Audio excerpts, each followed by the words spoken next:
Welcome to the OT Roundtable, episode number 4. Do occupational therapy practitioners make good entrepreneurs?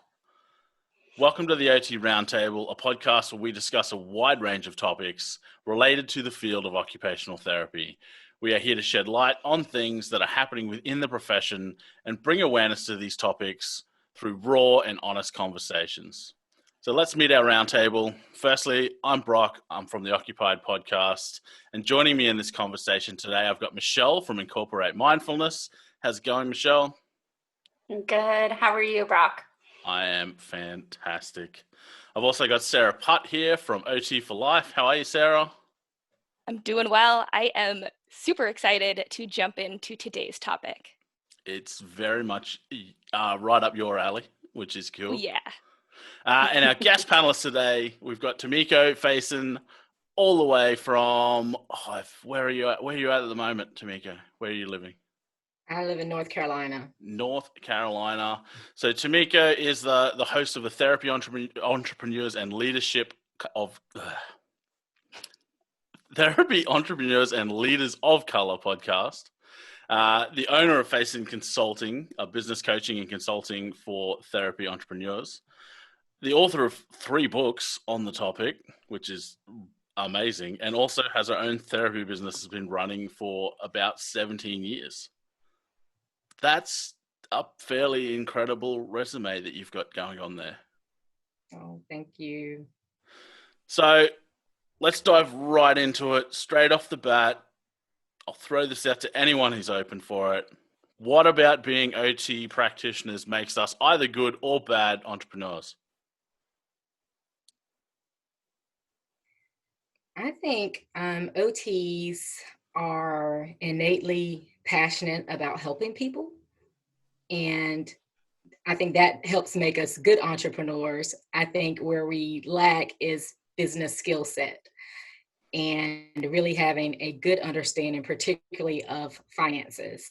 The OTs that I typically consult with are so into helping people and having a social impact that sometimes overshadows the focus on understanding numbers and data, key performance indicators, and things that will make the business sustainable.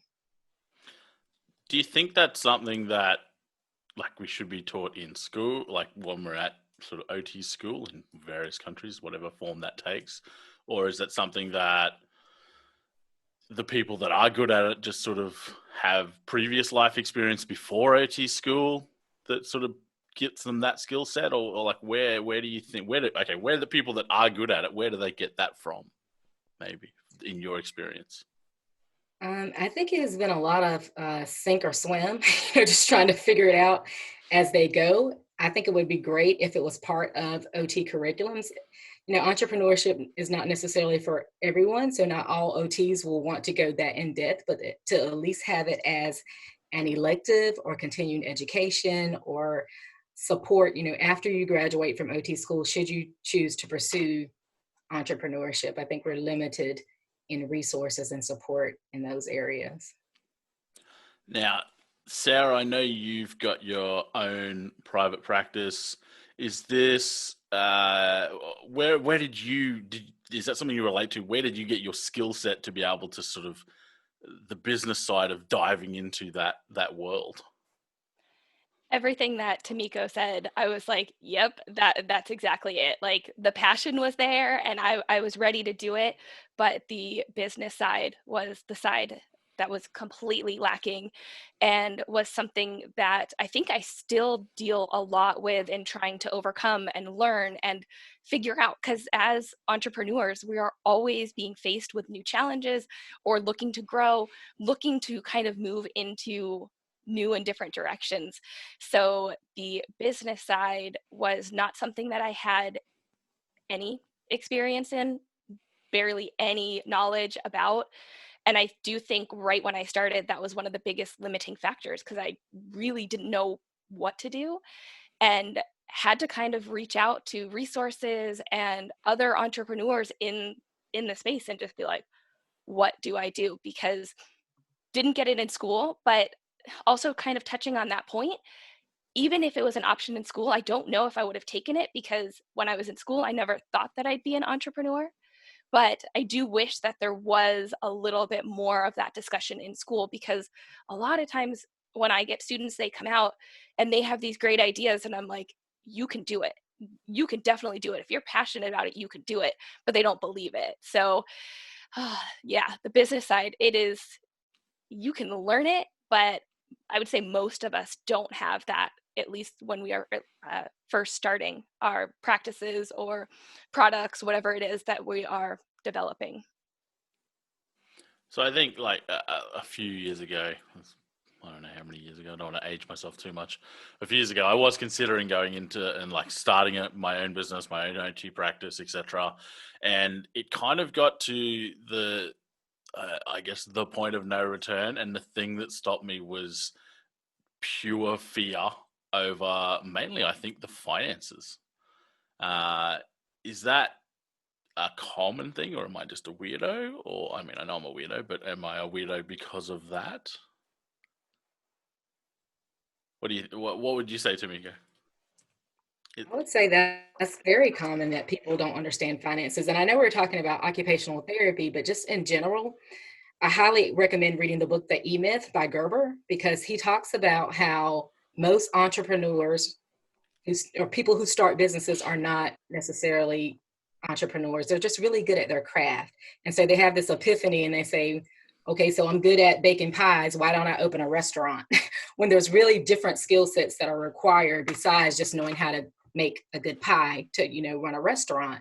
And he talks about the three roles: the entrepreneur who has the vision, then the manager, the person that's doing the day-to-day detailed like the finances and looking at, the KPIs and the day-to-day management, and then the person who's actually making the pies. So I don't think you're a weirdo.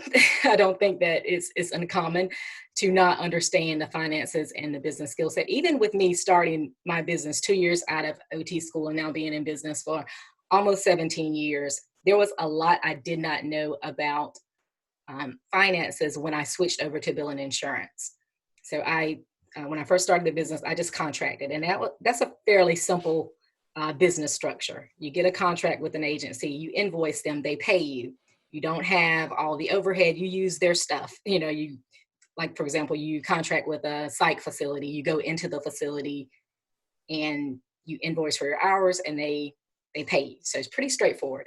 When I switched over to billing insurance and really having to look at KPIs regularly to understand what was coming in and what was going out and all the dynamic factors that influenced it, like marketing and referrals and what referrals converted to actual clients, and putting that in a spreadsheet and paying attention to it on a regular basis, I lost money.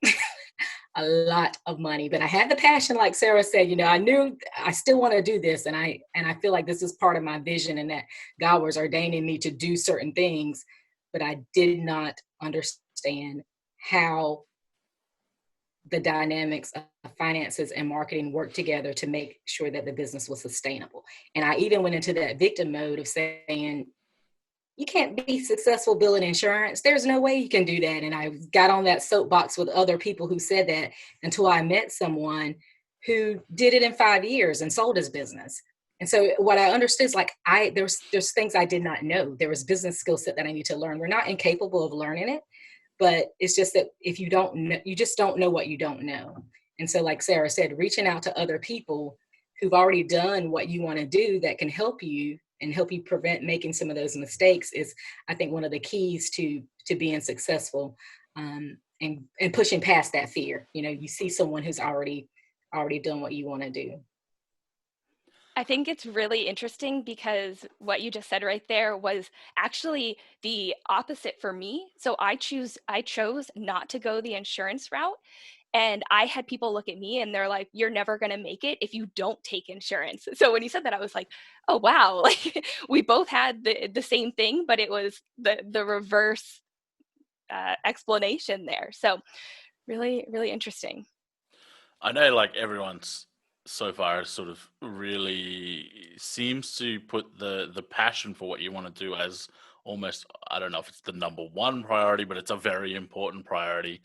I want to throw to Michelle because I know Michelle is dipping her toe into this world again at the moment. Mhm. How is this resonating with you? I know obviously what you're starting up is something that you're very passionate about. I know that just from our own conversations, but how are you feeling with regards to incorporating that with the business? I don't know what your experience is with like the business side of it or finance side of it. How is this sort of resonating with you at the moment? Yeah. Oh gosh, so much of it has been resonating. Primarily the fact that you're a weirdo, Brock. Just kidding. No, I get that. That's fine. I'll pay Okay. that.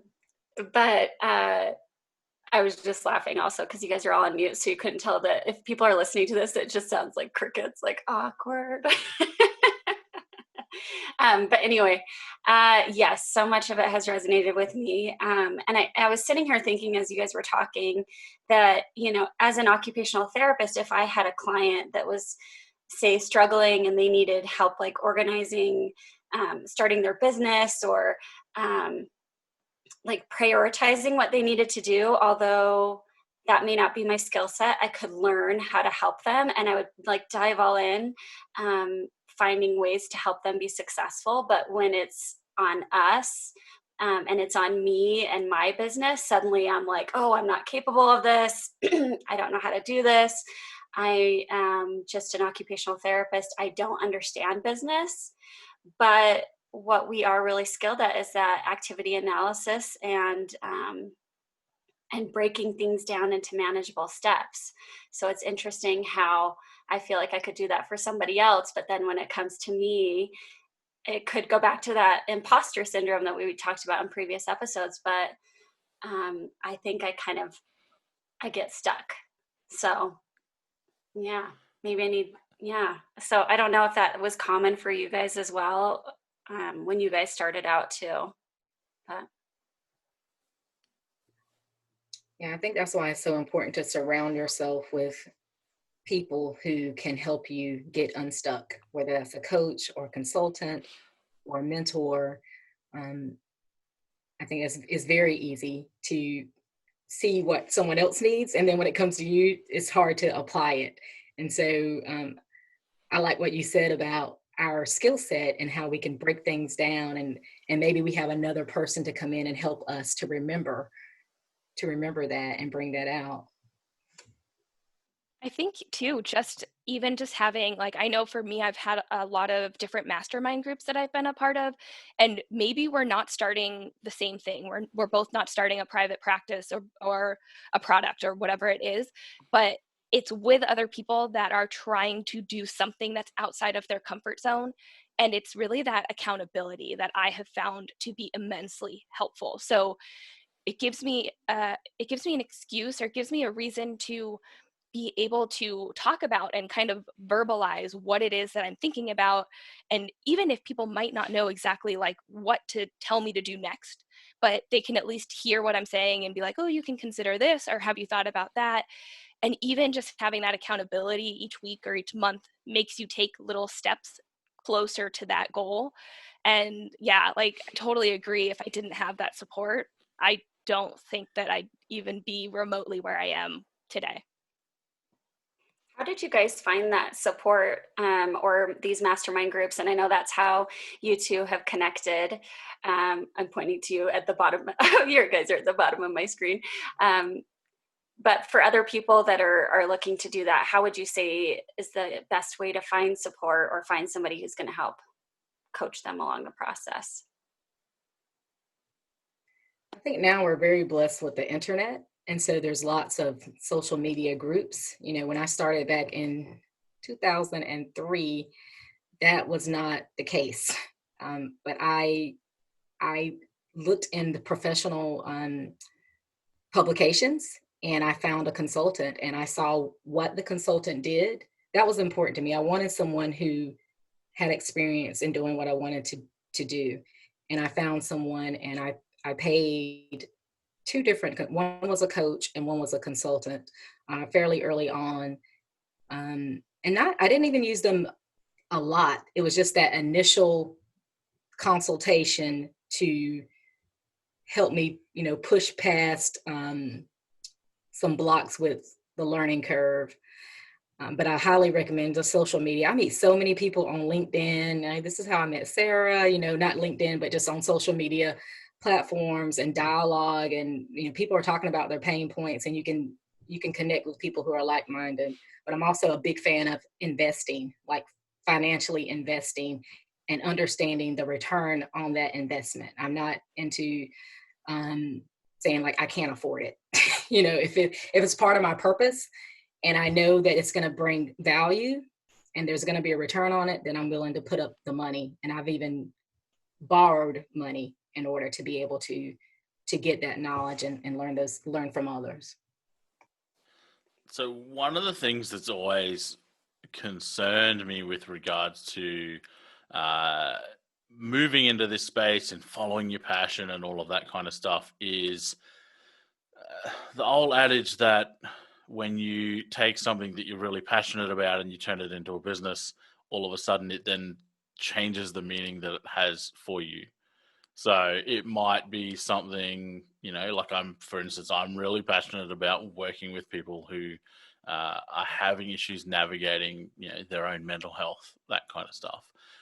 But for me, when I was considering moving into the private practice space, starting my own business, one of the concerns I had was, well, if I get so focused on the business side of it, am I going to lose that passion that I've got right now? And because I think of a very limited experience with businesses, I was like, well, I don't know if that's going to happen, but it was a very real concern for me. You earlier, Tamiko, talking about the different hats that you had to wear. Did you ever find that as you learned these new hats and wore all these different hats within your business, did it change that initial passion that made you want to start your practice? I would say no. I think it was just learning how to delegate, because you can't, if you're going to grow, you can't have all those hats. If you want to stay really small, then yeah, you could be the entrepreneur, the manager, and the clinician. I've always had a passion just for entrepreneurship in general. Like since the time I was in middle school, I started my first business. I just love entrepreneurship. There's definitely days that I've cried, that I've went in my closet and I'm like, God, what in the world? Like, really? I'm trying to help people. Look at my bank account. My money, I'm bleeding right here. So I would say my good days outweigh my bad days. And again, back to having that support network and accountability and being able to process when you're feeling like, what the heck, and going into your pity party and being victim, helped me during those time periods. But I don't think I've ever said I'm totally losing my passion for occupational therapy. What I feel is incredibly blessed that not only that I have the freedom to be able to practice clinically if I choose to. Right now I'm doing mostly administrative and consultation, but also that there's so many people that are getting services that otherwise would not get services if I wasn't doing what I was doing. Like that to me is a huge blessing. What you were just saying, Brock, about working in mental health, that has always been a passion of mine. And for years, to merge into that space has not been easy. In the US, traditionally, OTs, originally we started out in mental health, right? And then we kind of went more into the medical model in the early 20th century. And then we're trying to return to our roots, but merging into these systems when they're looking at like, why do we need an OT to work in behavioral health? And why do we need an OT to work in the blindness system when we have, these other professionals that we can pay less? Help us to understand that at times I've felt like I was going up against a brick wall, but staying true to that and then seeing with persistence and diligence and consistency and some of the other things we mentioned that it will come to pass. I honestly believe that where there is a need and you have your skill set and you are persistent and diligent, eventually it will come to pass. And now I am seeing that, after years of pushing for OT to be merged into the mental health system, amazing things are happening right now in North Carolina That's with awesome. OT in the behavioral health system. And then also the people that, if you decide to hire people, to be able to have a business where people work for your business and they love what they do, and you're not, and they come from somewhere where maybe the ethics weren't, it was bad ethical practice, or it was quantity over quality, and then they say,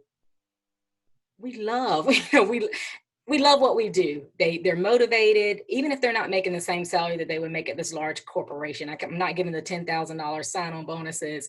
The therapists that work for me are contractors, but they truly love their work, and like, this is what we went to OT school for.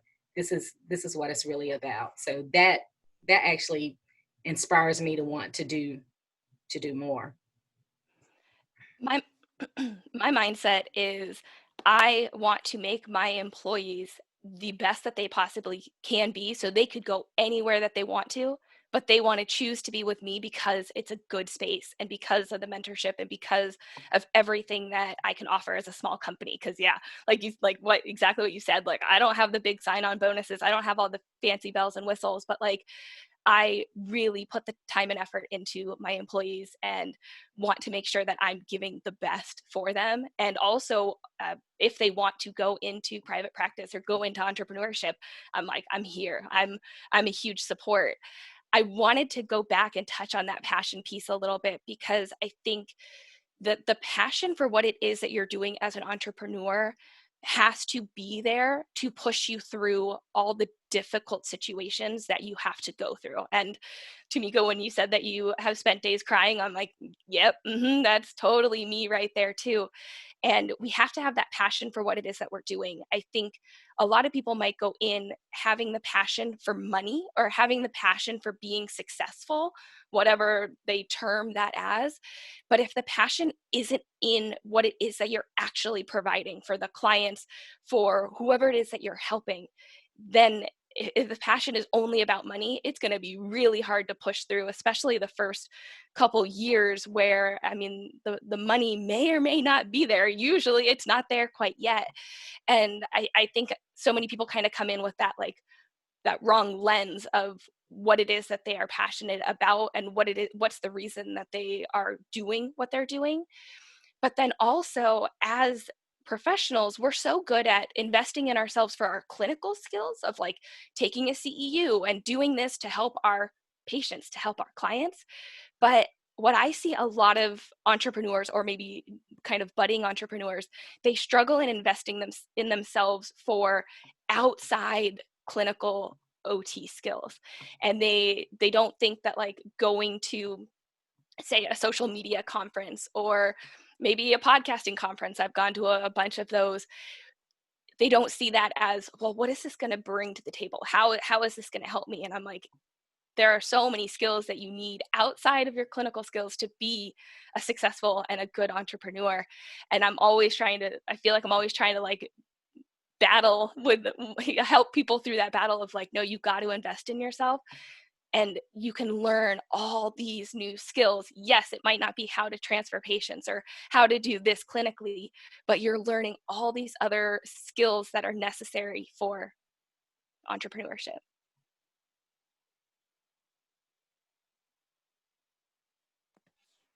Something that I was thinking about as you guys were talking was also this idea that I think it really takes passion, and we really have to care about what we're doing. But I'm wondering if you guys feel similarly, that as occupational therapists, a lot of us do have that like bleeding heart where we want to help everybody, and I wonder if that is also a challenge as an entrepreneur. Is that um, if we're always wanting to help other people, kind of deciding what's going to be best for us, or maybe that means turning away clients, or and so I wonder if that plays a role in making it challenging for us to be entrepreneurs. And we've talked about that, I think, in previous episodes too, about how we really need to have healthy boundaries, because we immerse ourselves so much. We're used to immersing ourselves so much in another person. So how has that shown up for you guys, with having your own boundaries and And yeah, have you had to turn away patients? What does that look like for you guys?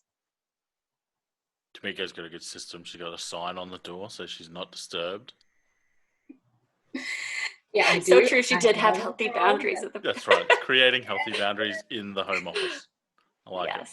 Definitely. I have an 11-year-old and a 18. My oldest son just turned 18 years old. So boundaries as a mom is huge. But let me just transfer that over to entrepreneurship. Michelle, I'm so glad that you brought up that point, because so many therapists that I work with, they really say, I just want to help people, and I want to waive the co-pays, which technically you're not supposed to do, but because they don't want to turn anyone away, sometimes they allow their finances to be at risk. And to shift the mindset to understand that if you can have your business to be so profitable and you make a lot of money, you can help a lot of people. There's other ways that you can help people. But sometimes I feel like in our profession, like making a lot of money is like a taboo, or like it's a bad thing. I'm like, I want to be rich, like rich and wealthy, and not for me. Like, I don't want to buy a gold.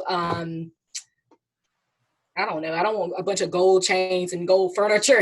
Like I don't want to be on MTV Cribs or whatever the shows are where you're going through and they're looking at all this fancy stuff you have. I want to take that money and use it to help marginalized populations, to help people that otherwise would not get services. So like therapeutic solutions cannot see everyone. So, there's certain insurances that we don't take, but I founded a nonprofit, Therapeutic Solutions Outreach. And so people can donate to that. And then we can then use those monies to help people who have financial hardship.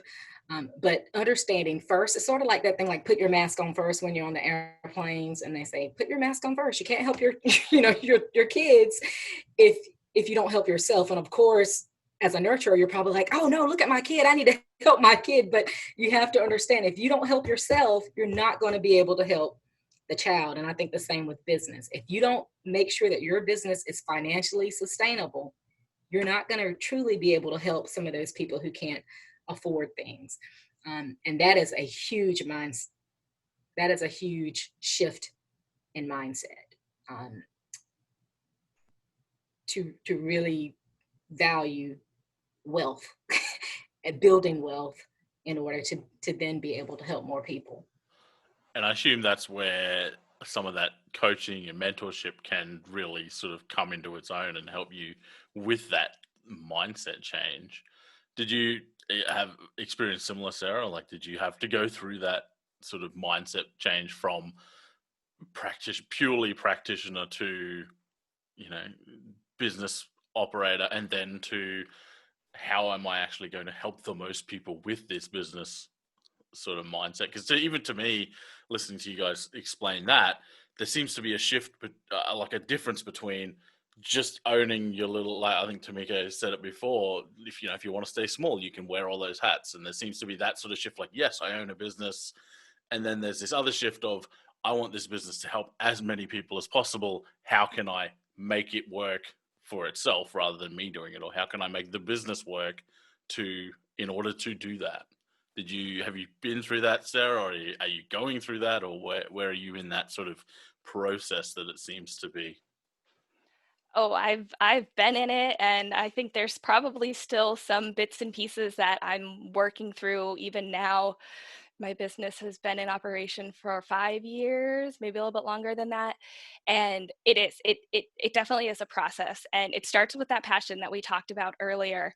And then once you kind of get into the weeds, you start realizing what more you need to learn, what skills you need to pick up. I think the finance part, and we kind of keep circling back to this finance part, is so important, because I think just as practitioners, a lot of us, and I totally was in this boat before I started to understand it, don't value the financial part. We're just like, oh man, money, like it's fine. I make money, it comes in, I spend money, it goes out, everything's fine. And I wish that I would have thought about that a little bit more even before starting my business. And I think that finance piece is important, because that's what keeps the skin in the game, right? If you can keep your business successful, then you can continue to help more and more and more people. But if you're not having kind of that financial backing, right? Like, it's going to be very hard for you to continue to help. You can kind of just keep treading water of where you're at. And I think for me, with the big shift in the process came from working in your business to working on your business. And for the first couple years, I mean, I was out there, I was doing everything. I was starting my day at 6 a.m. I was finishing my day at 8, 9, 10 p.m. I was doing everything that I possibly could, seeing all the clients I could. I was never saying no. And then I realized that, like, I was never going to be able to grow if I kept that mentality, because I literally was just working myself to the ground. And I finally heard that phrase, working in versus working on your business. And I'm like, well, I'm definitely working in my business right now, but I'm not working on. And I had to take that step back and realize that putting a little bit of effort up front and working on your business is really what's going to take it to the next level if you want to grow, if you want to expand, if you want to kind of progress forward. The what you're explaining just before sort of made me think of a lot of people probably treat this very similar to how the majority of people treat their cars. They have no idea how it works. They know it works, and when it doesn't work, I give it to someone else to fix it. I feel just purely and simply because that's how I am with finances. I'm like, I don't know how it works. I know I go to work, I get paid, and everything else just happens. And when there's an issue, that's when I start getting stressed. But I don't know what I'm stressed about because I don't know what's going on anyway. So that just made me think I've heard that metaphor thrown about with regards to finances before. And I think even just a little bit of knowledge, same with your car, a little bit of knowledge can keep you on the road that little bit longer.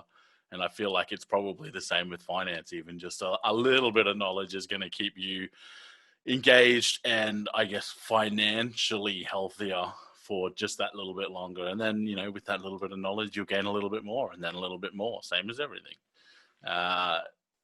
But it's just that initial step to actually, I know with regards to cars, I know people that actively avoid wanting to learn anything about it because then they'll know they'll have to fix their own car. So I feel like it's the same with finance. I'm probably that person when it comes to finance. I am actively avoiding learning anything about it because then I'll have to face reality. But if you're going to go into business, it's kind of important to know what's going on with regards to your money. Do you feel like there's a difference with regards to, like, we've looked at sort of starting out small, and that OTs, if we've got that passion, and a lot of OTs do have a passion for whatever clinical area it is that they're working in, do you feel like we've got enough skills or enough drive for that to transfer over to large businesses, or are we best suited to private practices and smaller businesses as a profession, I guess? I think it's really different for different people, and I think having some education about the self-discovery and your strengths, your challenges, your priorities, your purpose will help you to best decide which direction is best fit for you and your lifestyle and the people in your circle.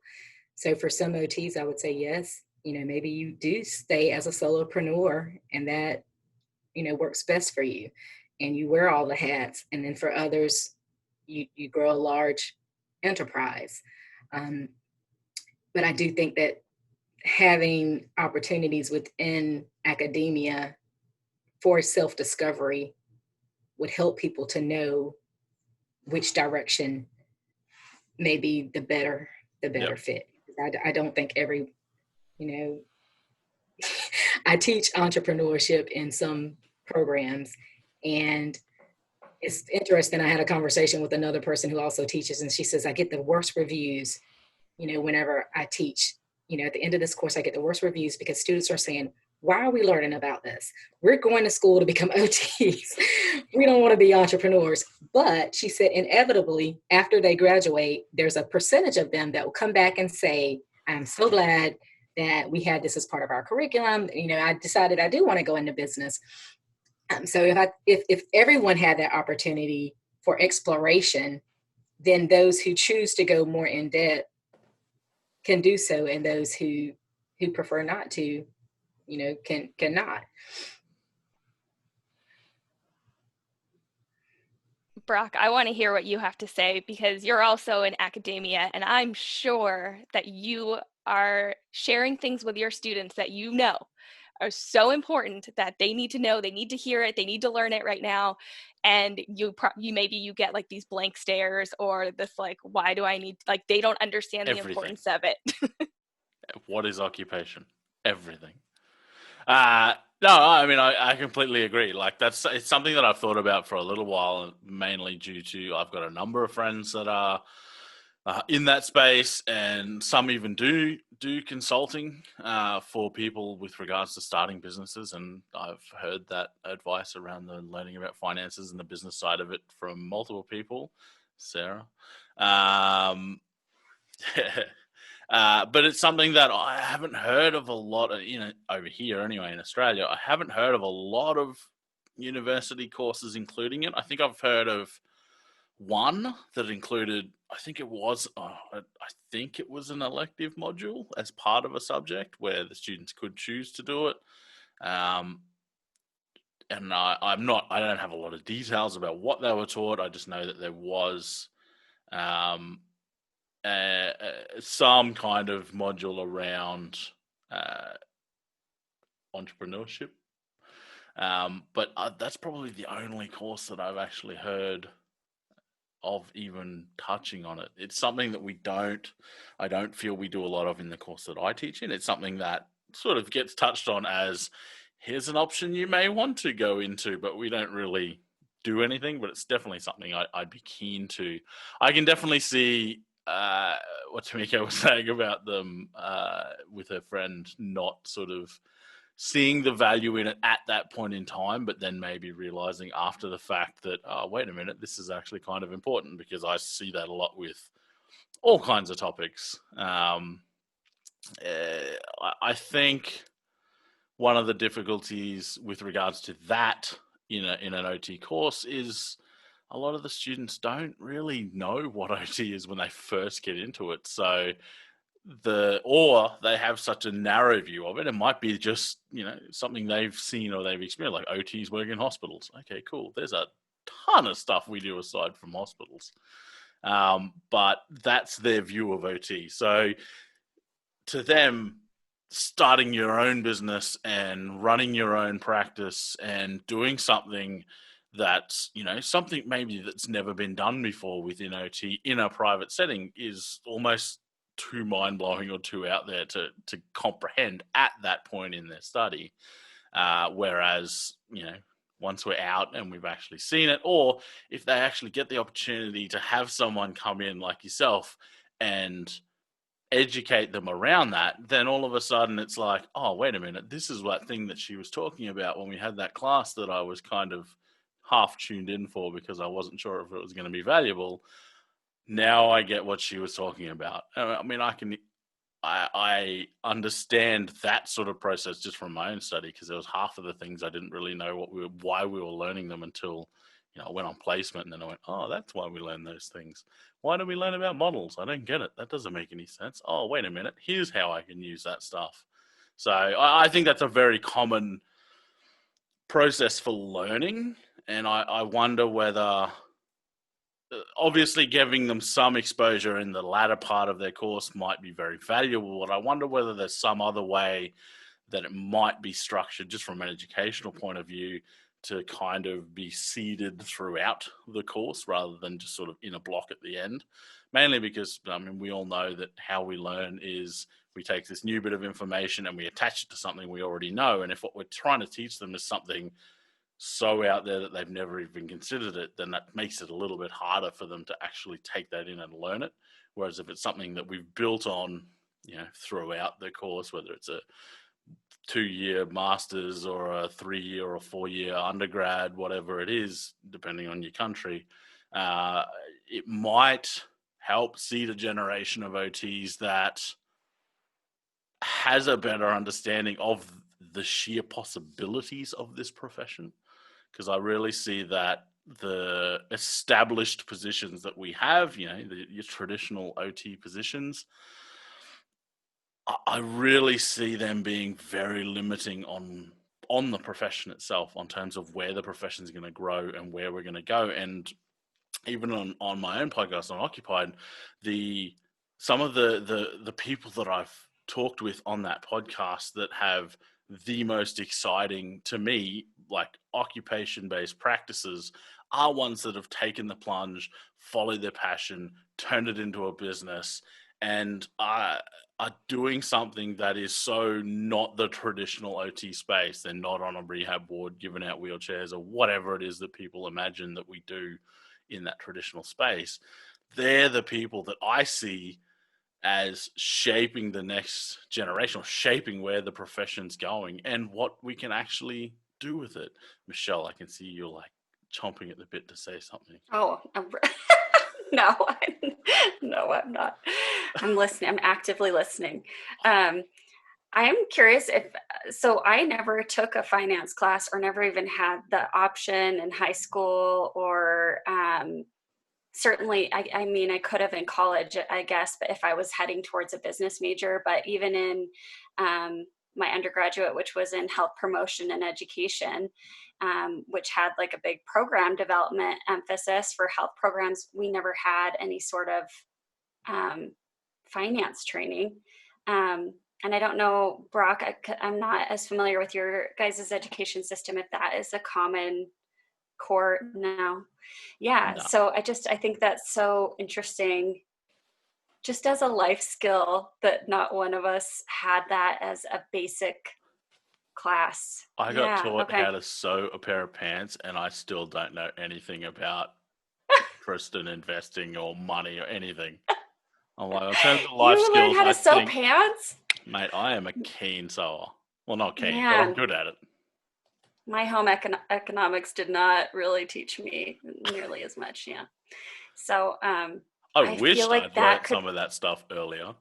It would have yeah. probably been more useful, because judging by the number of pants that I've made in my life, I feel like finances might have been a much more useful skill. So you're in academics, Brock. Why do you think that isn't considered a course that would be relevant? Or do you think that could be a course that could come up, say, as like an elective or something like that? Honestly, I think up until this point, a lot of the university courses are teaching to the demand of the industry. And unfortunately, entrepreneurship isn't like an organized industry in itself. So it's almost seen as people that are breaking out of what the industry currently holds. So they're not able to make noise for people to come and join them, because they're usually sort of independent silos, independent practices, that kind of thing. Whereas the industry, as dictated by the universities, is often just the major health systems, and which makes up those traditional OT roles that we were talking about before. So it's hard. I can kind of see both sides, where I can see that that's where we really, in my opinion, we need to be moving people into that area, like follow their passions. And there is untapped potential in this profession, and the scientific basis that the whole profession's made under, to do some absolutely amazing things with the freedom that entrepreneurship space brings from a clinical perspective. But then, sorry, yeah, Brock, I didn't mean to interrupt you. Oh yeah, no, I'm just saying. But then it's that sort of. I think people that are committing to studying for 4 years or however long it is, and then some of the students that I've talked to, then coming out and going, well, you know what I want? I want more uncertainty. That's what I need. Find that a very difficult. That transition from uni to full-time work is difficult anyway. But I haven't seen a lot of the students that I've been engaged with take that plunge, and I feel like it's because it's almost like finally I can get out and earn money, and I can go and get a job somewhere, and I can just get paid. This is what I've been trained to do, etc., etc. I think it's going to take universities looking at the trends independently as opposed to sort of industry demand in order for that change to happen. And I honestly think it's going to really come to the practitioner side of people that are doing it and interested in it, and really planting the seed for others to be like, this is what I'm doing, this is how I did it, this is why I'm passionate about it, this is why we need it, and talking more and more and more about it. And even just in the 5 or 6 years that I've really been in this kind of entrepreneur space, in the beginning, there wasn't a lot of chatter, at least I wasn't coming across it. And now with podcasts, with social media, with Facebook groups, like there's more and more conversations. We're being inspired by other people. We're hearing what they're doing and being like, okay, maybe that's not exactly what I want to do, but like I can learn bits and pieces from them. And the other piece that I really try to instill is through my clinical educator lens. When I get students, I'm like, if you guys want to learn about business, hit me up. Like, let's have conversations. I currently have 2 students, and like 2 weeks ago we sat down and I literally just like hashed out everything about business. Well, in a nutshell, right? There's so much more I could have said, but like we went into legal entities, we went into finances, we went into all this kind of stuff. And it's really planting that seed. So when they are ready, they know that they can either come back to me or they can go back to whoever it was that they were talking and ask questions and find that support. But if we're not encouraging it from that level, it's I don't really feel like it's going to continue. We're not going to instill that. And I feel like, and maybe it's just because more and more people are getting on social media and talking about it, but I do feel like there's more students and new grads that are going into the field that have interest in entrepreneurship. And then they're like, well, is it too soon? Should I not do it? Do I need to have 10 years of experience? And I know, Tamiko, you said 2 years, 2 years into the field, and you were like, yeah, I'm going into private practice. Some people are starting as a student. Some people are starting their first job, they're going into their own thing. But it's really like we have to get it out there, and we have to talk about it. We have to have conversations on podcasts about it so people can start to understand, like, hey, this is something that could work if you're passionate and if you can gain all the skills that you need that you might not have going into it. You read my mind. One thing I was thinking just before you started talking was, I wonder if, those in that space who are taking students could, highlight the business side of it, not just the here's how we see clients and here's what we do side of the business. Whether that would surge more interest through, upcoming graduating classes. One thing I really do want to ask around, probably we'll start with Tamiko, is social entrepreneurship, because you mentioned earlier that you had a not-for-profit. Is that right? Yes. Yeah. How do you see that social entrepreneurship fitting with, everything else that we've talked about today? Really what Sarah said earlier about, as much as we're emphasizing finances, and I said I want to be rich and how important that is, having the balance that it's not just about the money, it's about social impact. And social enterprises are really able to address occupational injustices and social injustices. And that's proven. People that create enterprises that are really focused on those problems are able to make significant change in the world. And so that's why I say social entrepreneurship, because although finances are important, it's not the only thing. And you have to have a balance. So, you see the extremes where it's all about, the passion, and then finances are left behind, or it's all about the money, and the productivity and the quantity and hit this, this particular number, and then the social impact is left behind. So when I say social entrepreneurship, I'm talking about entrepreneurship that has that balance, that focuses on having a social impact and being profitable in order to increase the social impact. Do you think that because I do know a few people that have those two kind of, one profit and one sort of social cause that they're working towards, but have them almost as separate entities. Do you think it's uh, for someone that's just starting out? Do you think it's something manageable to consider having them all rolled into their one practice? Is that possible, or is it better to separate those two sort of roles, for lack of a better term? Depends. And so the reason I decided to separate it is because I wanted to be able to take donations and people to be able to do a write-off. And so when they know it's a nonprofit, then they understand that that can be a write-off. And also there's opportunities for grant funding. You can get grants as a for-profit, but it's definitely more common to get grants from for a nonprofit. And the other thing is that I do a lot of different things, and I did not want to be totally responsible for it. And nobody owns a nonprofit. So people think, oh, nonprofit, it doesn't make money. That's not what it means. It means that the profit goes back into the business, and nobody owns it. So you have board members who volunteer. They don't get paid. They volunteer to run it. So although I founded the nonprofit, I am not the president of the nonprofit. There's someone else that's the president. There's another person that's the secretary. I mean, I am the secretary. There's someone else who's the treasurer. So I can take notes, and that's all I'm really responsible for, and people delegate certain things to me. So I think it depends on what the goal is for, if you choose to do a nonprofit, what is the goal and what is the best way to structure that, whether that's, as a part of the for-profit or creating a separate entity. There's definitely some more work involved in startup if you're going to do two separate entities. So again, looking back at your strengths and your challenges and your priorities and what fits best in your lifestyle. So that's a long answer to your question. But again, I think it really depends on the individual.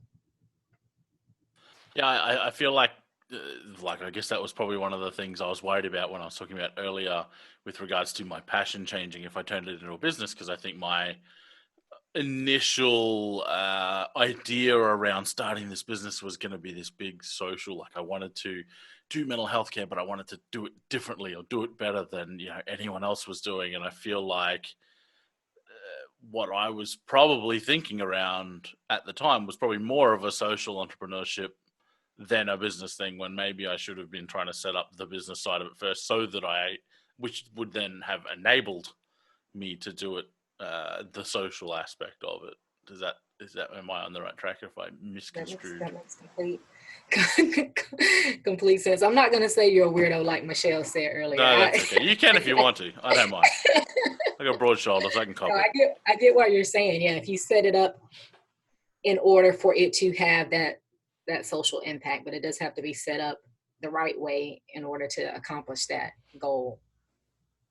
I think the big thing for anybody that is looking or considering getting into entrepreneurship is really understanding what your why is. Because if you can figure out what your why is behind what it is that you want to do, that's going to guide you to either staying small, going big, or going nonprofit, going for profit.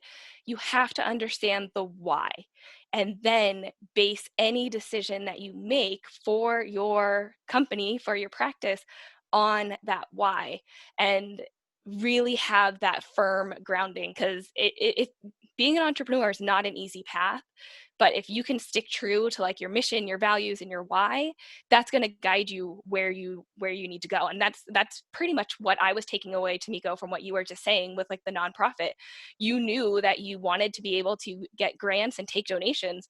Well, if that's the why behind it, then you know that like you have to go into that nonprofit realm and that kind of stuff. So having that firm grounding and that like solid foundation in your why is really going to take you a long way in your kind of entrepreneurship journey. Yeah, and I just want to add to that, Sarah, knowing your why and then have a strategy behind that why with your strategic planning, because, we've talked a lot about things that I've done great, but in terms of sometimes I don't focus, and I love entrepreneurship so much that I sometimes I say I have shiny business object syndrome, or whatever you want to call it, where I'm like, oh yeah, I could do this, and oh yeah, there's a need for that. And when I sat down with a mentor and we really looked at strategy, and when we had the why at the top, the mission, the vision, and values, and then we say, okay, whenever a new idea, you think of this great, you have this big epiphany and this light bulb goes off and you're like, yeah, let's go do this. Let's go back to the mission, vision, and values.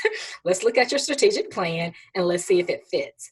So one year I bought a Dynavision. This is a very expensive piece of equipment. When I was doing low vision rehab, I was like, oh yeah, we got an office now. We're in a healthcare complex.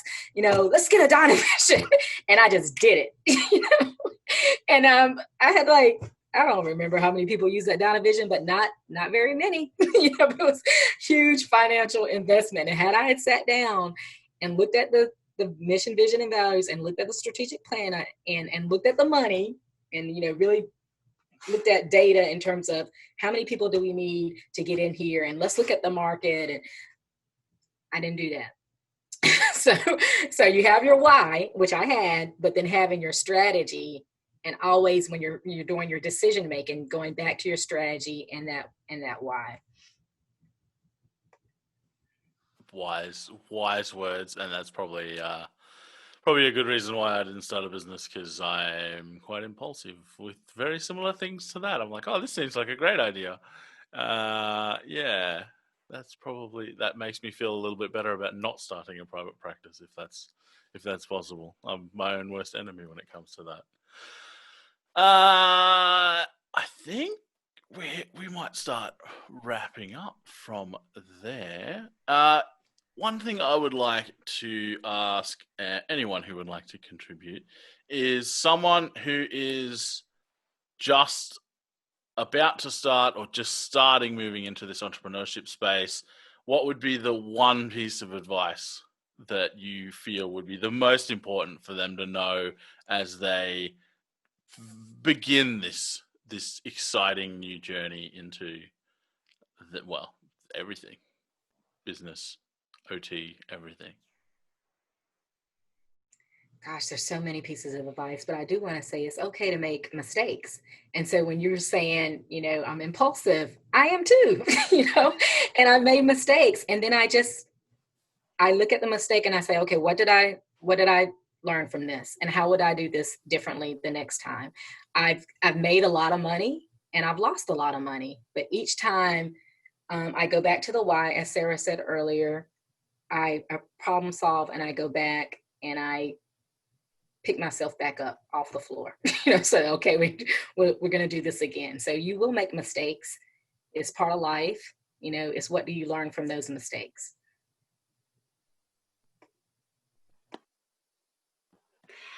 From this conversation, I feel like one of the biggest takeaways that I had was what you said, Tamiko, of putting on your oxygen mask first.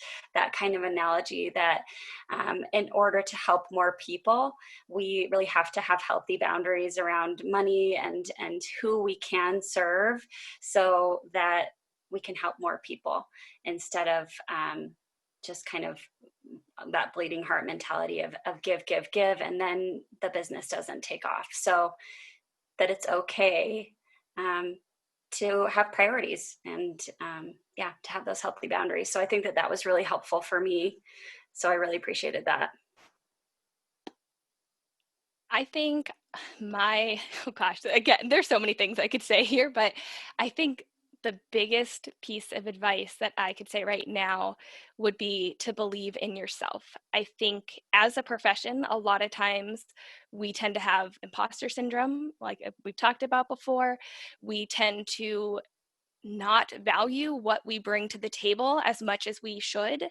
And I think there's a lot of self-doubt and kind of disbelief of really what we can do in terms of entrepreneurship. And I know that I've gone through it.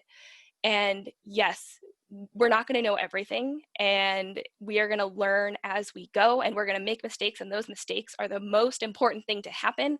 You want them to happen fast, and you want to learn from them, and you want to move, and you want to fail forward and all that good stuff. But really remember to believe in yourself, because it will get hard. It will be hard, and you might not feel equipped to be able to do it, but use your resources, believe in yourself, and you'll be able to push through. I love it. It's all so lovey-dovey. I love it. Probably the one thing I've pulled from this discussion, and it's something that I think has always worried me around private practices. Don't be afraid to make money. That's and I've heard it from other, not necessarily within OT, but other sort of business related content is, like I was asking earlier around the social enterprise side of it, that needs to be funded somehow. And if you're able to set up a really successful business that is able to fund, things from there, then go for it. There's nothing wrong with making money. And I feel like that's a big hurdle for a lot of therapists. So that's something that I've definitely taken out of today, which is amazing. I'm not saying I'm going to jump out and start but a private practice, but it's given me food for thought. I just like to say a massive thank you to Miko for coming in, sharing your knowledge, your insights with us. Whereabouts can people find you if they want to look you up or your podcast up? Where's the best way that people can find you online? So facingconsulting.com is my consulting website. If you want to look at therapeutic solutions, it's just www.therapeuticsolutionsofnc.com. And there's a link to the nonprofit there as well. And then the podcast is on Podbean. It's Therapy Entrepreneurs and Leaders of Color. And then there's the books are on Amazon.com. Awesome. I will throw all those links into the show notes of this episode. Thank you again, Sarah. Whereabouts can people find you? You can find me at otforlife.com. Beautiful. And Michelle, thank you for joining us once again. Whereabouts can people find you? Thanks so much. So my website is incorporatemindfulness.com. Beauty. Thanks so much, Tamiko. It was amazing to meet you. Thank you for having me. And people can find me at occupiedpodcast.com. If you do like this episode, please do share it with a friend, share it with someone who's considering making a private practice, or even if they're not, who's adamantly against it, share it with them because we want them to learn this stuff as well. If you want to get in touch with us here, you can head over to the OTRoundtable.com. And a massive thank you to everyone who's watched on YouTube or listened to the podcast on your favorite podcast app. We really, really appreciate your support. So thanks very much, everyone.